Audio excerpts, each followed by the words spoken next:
지금 대한민국의 원화 가치는 글로벌 금융위기 이후 최저 수준으로 떨어져 있습니다. 수출은 흔들리고 일자리는 줄어들며 청년들은 더 나은 내일을 기대하지 못하는 세대가 되었습니다. 많은 이들은 이 상황을 정치의 문제로 봅니다. 정권이 바뀌면 해결된다고 믿는 사람도 있습니다. 그러나 이것은 단순한 국내 정치의 문제가 아닙니다. 지금 대한민국이 마주한 것은 성장 모델 그 자체의 한계입니다. 우리는 수출로 먹고 살아온 나라입니다. 세계 자유무역 질서 속에서 해외에 물건을 팔며 성장해온 경제 구조입니다. 그런데 그 질서가 무너지고 있습니다. 트럼프 이후 본격화된 보호무역의 시대, 각국의 관세 경쟁, 그리고 미주 패권 전쟁, 내수 시장이 작은 대한민국은 이 흐름 속에서 사실상 막다른 골목에 서 있습니다. 여기에 구조적 시한폭탄이 더해집니다. 출산율은 0.75명, 최고령 사회 진입률은 20.6%를 넘어섰습니다. 15년 후면 80세 이상 고령 인구가 2배가 됩니다. 복지 수요는 기하급수적으로 증가하는데 세금을 낼 청년 세대는 빠르게 줄어들고 있습니다. 이것이 의미하는 바는 분명합니다. 지금 우리가 사는 이 시대가 대한민국 경제의 고점일 수 있다는 것입니다. 그런데 여기서 중요한 것이 있습니다. 동일한 구조적 위기에 처한 나라가 바로 옆에 있습니다. 일본입니다. 출산율 1.15명, 최고령 사회 진입률 30%, 제조업 중심의 수출 의존 경제, 그리고 지정학적으로 고립된 섬나라 구조. 일본은 대한민국이 앞으로 걸어갈 길을 먼저 걸어간 나라입니다. 이 지점을 주목해야 합니다. 비슷한 문제, 비슷한 한계, 비슷한 출구. 그래서 재계 일각에서는 오래전부터 하나의 구상이 논의되어 왔습니다. 바로 한일 경제 공동체입니다. 대한상공회의소 회장이자 SK그룹 회장인 최태원 회장이 가장 적극적으로 미는 아젠다이기도 합니다. 한국과 일본이 이 유와 같은 지역 경제 공동체를 형성하는 전략, 이를 통해 덩치를 키우고 내수 시장을 확보하고 국제사회에서 목소리를 키운다는 구상입니다. 숫자를 한번 놓고 보겠습니다. 한국의 GDP는 약 1조 8천억 달러, 일본의 GDP는 약 4조 2천억 달러, 두 경제를 합치면 약 6조 달러입니다. 미국, EU, 중국에 이은 세계 4위 규모의 경제 블록이 만들어집니다. 이것이 단순한 수치 합산이 아닌 이유가 있습니다. 에너지 시장을 보겠습니다. 현재 세계 LNG 수입 시장에서 중국이 1위, 일본이 2위, 한국이 3위입니다. 한국과 일본이 공동 구매를 시행하면 둘을 합친 수요가 중국을 제치고 전 세계 최대 규모가 됩니다. 시장에서 가격 협상력을 쥐게 된다는 뜻입니다. 반도체 생태계는 더욱 흥미롭습니다. 한국은 메모리 반도체 제조에서 세계 최강입니다. 일본은 소재, 부품, 장비에서 독보적 경쟁력을 가지고 있습니다. 이 두 축이 결합되면 반도체 산업의 국제 표준을 주도할 수 있는 구조가 만들어집니다. 전력망 협력, 이른바 동아시아 슈퍼그리드 구상도 있습니다. 재생에너지의 간헐성 문제를 양국 시장 통합으로 해결하고 몽골의 태양광, 풍력 자원을 전력망으로 연결하는 장기 구상입니다. 이것은 단순한 협력이 아닙니다. 이것은 생존 전략입니다.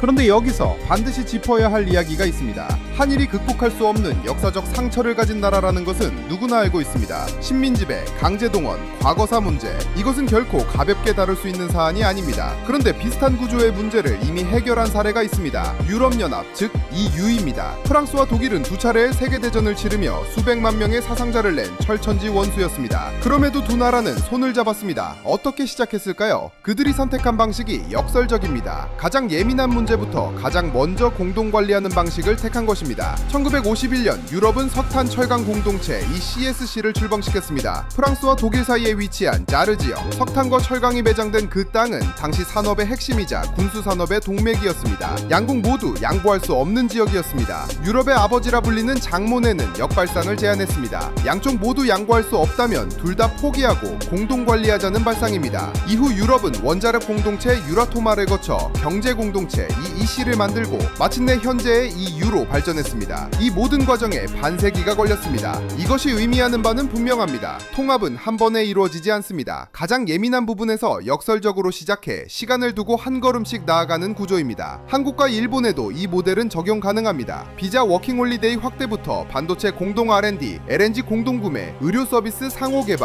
원격 근무자 법적 지위 상호 인정, 하나씩 쌓아가는 방식입니다. 그런데 이 구상에는 거대한 장애물이 있습니다. 일보가 아닙니다. 이미 일본 재계와 정계는 대체로 긍정적 입장을 보이고 있습니다. 문제는 대한민국 내부에 있습니다. 표면 아래를 들여다보면 보이는 구조가 있습니다. 현재 집권 세력을 필두로 한 일부 정치 집단은 반일 프레임을 통해 정치적 이익을 얻어온 역사를 가지고 있습니다. 한일 협력이 논의되는 순간 이들은 친일파 프레임이라는 주술을 꺼내들 것이 분명합니다. 이성적 토론이 불가능한 구조, 국익보다 정치적 이해관계가 우선되는 구조, 이것이 한일 경제 공동체의 실현을 가로막는 가장 큰 벽입니다. 그럼에도 방향은 분명합니다. 보호무역의 시대, 미중 패권 전쟁의 시대, 저성장과 고령화의 시대, 대한민국에게 한일 경제 협력 기억력은 이제 선택의 문제가 아닙니다. 이 지점에서 저는 청년 세대에 주목합니다. 기성세대는 반일 프레임과 정치적 선동에 깊이 물들어 있습니다. 그러나 청년 세대는 다릅니다. 일본 문화를 즐기고 일본 여행을 가고 일본인 친구와 교류하는 세대입니다.